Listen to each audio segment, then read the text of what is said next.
Welcome to the My Rules Are Better podcast. I'm Tom Barbalet. Today I'd like to explore two topics. One was a listener request and one was a request from my wife. Anyway, I would like to start with the listener request, and that was from listener Mike King.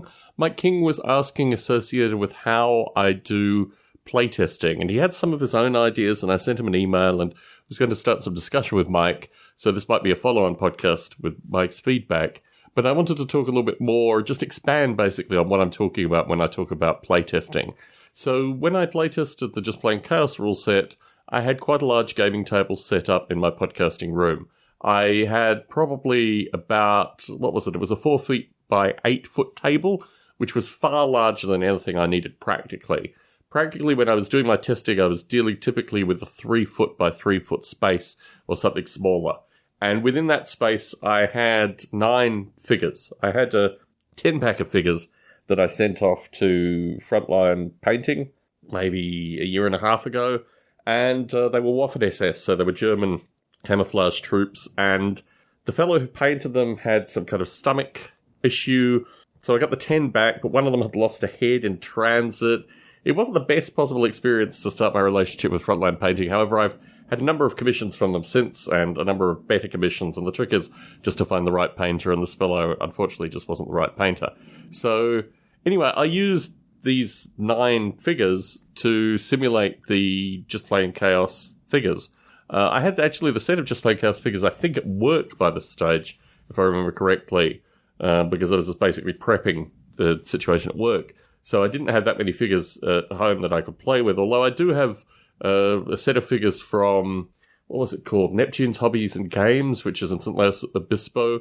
I went there a year and a half ago, maybe 2 years ago. If you go to the Monty's Review channel on YouTube, you'll see my account of the figures that I picked up there. So I could have played with those figures as well, just to get a sense of the rule set with regards to a figure set. So when I was playtesting Just Playing Chaos, like I said, I had some figures, I had some terrain, and I looked at probably a dozen or so standard movement scenarios, either where one side or the other side was holding ground, where one side or the other side had advanced skills, and just looked at what happened over a short period of time through standard interchanges of gunfire, charging, these kind of things. Just experimenting with the rules in a variety of different settings that no doubt the players would experience within the first 2 or 3 games that we played at work. And this enabled me to try a lot of the dice rolling mechanics. It caused a great degree of simplification in the rule set. I realized through this period of time that a number of the rules were overly technical, required too much emphasis on reading paperwork. There's still an issue with the Just Playing Chaos rule set with paperwork, which I think I need to resolve probably in an updated set of rules based on an updated set of the Just Playing Chaos rules. But certainly early on, I was able to simplify the rule set greatly. The other thing that you check for through this experience is probability. You want the probabilities to be right. You want things to play as you would hope them to play. And this was certainly something that I used through this playtesting period. And honestly, it probably at most was about 6 hours. I can't think, it was probably 6 hours over 2 or 3 days. I did, after we started the first game, maybe went into the second game, I did come back and replay test certain aspects and dynamics that I wanted to check. I added shotguns and hand grenades through the first 2 games that we played at work. And I wanted to check those rules specifically with the view that hand grenades, and particularly groups of hand grenades and things like barrels of gasoline and these kind of things, all have quite great explosive effect within the rules. One of the things that I found historically with a bunch of rule sets is that they don't capture the damage that exploding weapons actively do, or explosions can actively, in terms of incapacitation, in terms of a wide variety of factors. So I wanted the Just Play Chaos rule set to be quite heavy in terms of the effects of explosive ordnances, with the view that these things were relatively rare in the gameplay. So having done this for a few times, I was looking at the amount of dice rolls I was doing, the amount of paperwork I had to maintain. I was looking at a variety of factors, like whether these things just made sense. And through this, originally the Just Play Chaos rule set, I think, had maybe 5 kinds of weapons. There was distinctions between regular rifles and assault rifles, and there were a bunch of different distinctions, which just made the rule set really quite cumbersome. I thought, right, what I need to do is to simplify it. 3 types of weapons. There's rifles, submachine guns, and sniper rifles. The rifles and sniper rifles effectively are semi-automatic rifles, but they still have, various jamming considerations and these kind of things versus the submachine gun, which has a lot of jamming potential, certainly for an inexperienced user of the submachine gun as well. So that is a basic introduction into playtesting, maybe digging a little bit deeper than I did in my initial description. And certainly if you have any questions like Mike King, please do get in contact and ask me those questions. My email address, barbelé, which is my surname, Bravo Alpha Romeo, Bravo Alpha Lima Echo Tango, @gmail.com is the way to reach me to ask questions associated with this particular podcast. The second topic that I wanted to discuss is associated with attribution. And here I need to shout out a channel called Bardic Broadcasts, which is a fellow in Australia. He's been off YouTube for a period of time. He's come back and recorded a few more YouTube unboxing reviews. I quite like his style. Very reminiscent of people I used to know in Australia. Just kind of familiar to me in a very Australian intimate way, let's just put it that way. So he made a point associated with a recent Games Workshop review that Games Workshop was no longer giving attribution to artists. And I've been thinking about this because Games Workshop has recently come out with some new greenskins, goblins in their Age of Sigma range, which I've never really...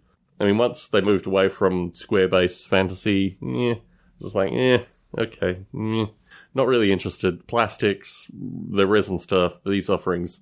not really my thing, but they were coming out with some new greenskins, and I thought, well, I'll humour them. I'll have a look at the greenskins just to get a sense of what they're offering here. And certainly what I found was interesting. I mean, I like the kind of mushroom cultist element, but honestly, hands down, my greenskin collection is almost all Kev Adams. I've talked in a number of podcasts about Kev Adams. I've wanted to introduce Kev Adams to a broader, not just standard wargaming community understanding of who this guy is, because I think Kev Adams is just a brilliant individual. He's someone who started doing goblins and certain chaos figures for Games Workshop in the mid to late 80s. And then for a period of time, he was doing occasional commissions, but not really doing a lot of work. And then he had a home invasion, and the home invader, nearly ripped out his eye socket. And he used this recovery period to start sculpting again. And he's just produced some amazing sculpting efforts, primarily through Kickstarter over the past 2-3 years. And I was lamenting, actually, when I was starting to do this recording today, that he doesn't actually have any offerings currently on Kickstarter, but you can buy a lot of his stuff. I mean, Otherworld Miniatures, there are a bunch of companies that still maintain some part of Kev Adams' ranges. But I do support the Kickstarters primarily because I get a sense that most of at least some of the money is going back to Kev.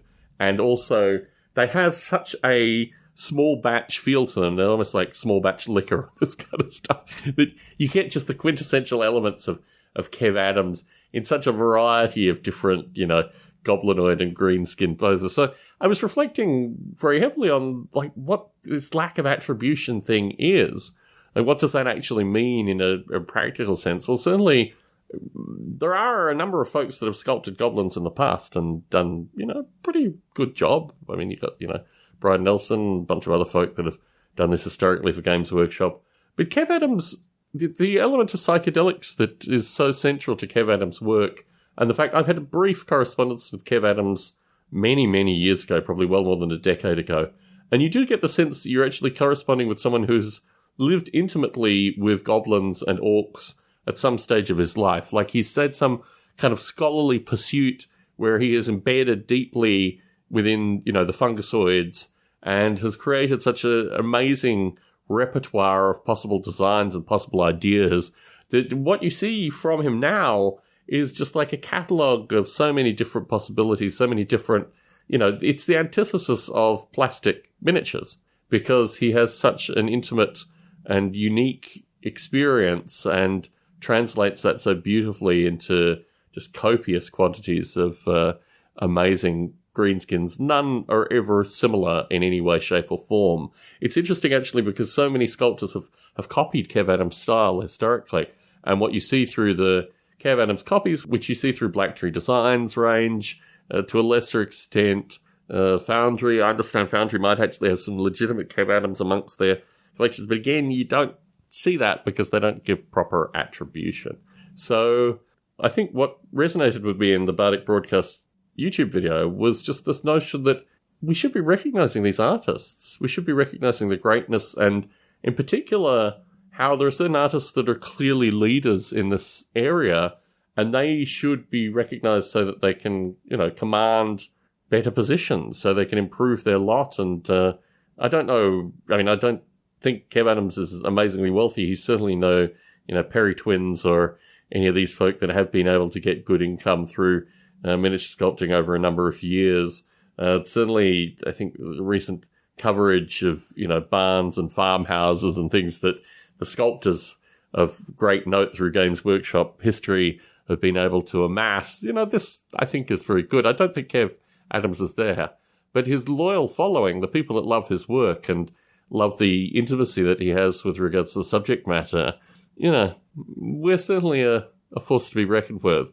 And it's interesting, actually, because I was pondering, is there a circumstance where I can't see myself backing a Kev Adams Kickstarter? I have an annual budget for Kev Adams Kickstarters. And yes, there has been a shortage of them recently. But big fan of Diego and what he's done with regards to Kev Adams in terms of surfacing him to a new generation of interested folk. But that's a little aside that I wanted to put into the My Rules Are Better podcast, because I think very strongly this podcast isn't about neutralizing the amazing good work that a variety of folk have done. In many regards, and I think this particularly with greenskins, I've not actually described this on this particular podcast, but I think the rules associated with animosity and just how broken greenskins have historically been represented in the majority rule set, let's just say that, always irked me. Like, why don't you just give them a point cost? And, if it's a substantially larger point cost, it's a substantially larger point cost. Or, can you create versions of stupidity which don't mean they're completely and utterly chaotic? Or, well, not completely and utterly, but at least have this kind of chaos element built onto them. I don't know. Anyway, so through this discussion, I just wanted to provide some insight into my own thinking with regards to attribution as a topic. One final note I wanted to put out there is I recorded Model Rail Radio Show 150 yesterday, and one of the people that helped me create Model Rail Radio, a gentleman by the name of Chris Abbott, called in, and we had an opportunity to have a chat about his relationship with role-playing game rules. Now, Chris Abbott used to be a co-host on Model Rail Radio, quite an active co-host, but in the past 4 or 5 years, and I need to point out this is a podcast that's been going for 10 years this year, but in the past 4 or 5 years, he has moved from model railroading into playing role-playing games, and that's his primary hobby. So, in terms of a co-host on the Model Rail Radio podcast, he dropped off, but I certainly continued to follow him. And when he called back in last night, it was a wonderful opportunity just to jam and reflect. And I said, hey, Chris, I have this little vehicle called My Rules Are Better. I'd love to have you on and have a chat with you about your experiences with role-playing and also creating actual games. I mean, he created certainly modules and a variety of other stuff which I'm interested in exploring with him. I don't have any of the finer details. He just mentioned that in the recording last night. So look forward to having Chris Abbott hopefully participating in a future podcast recording, because I'm sure he will lend a great degree of gravitas and interest to this topic, which I've only been able to skirt through various monologues so far. Tom Barbalet in the Bay Area, signing out.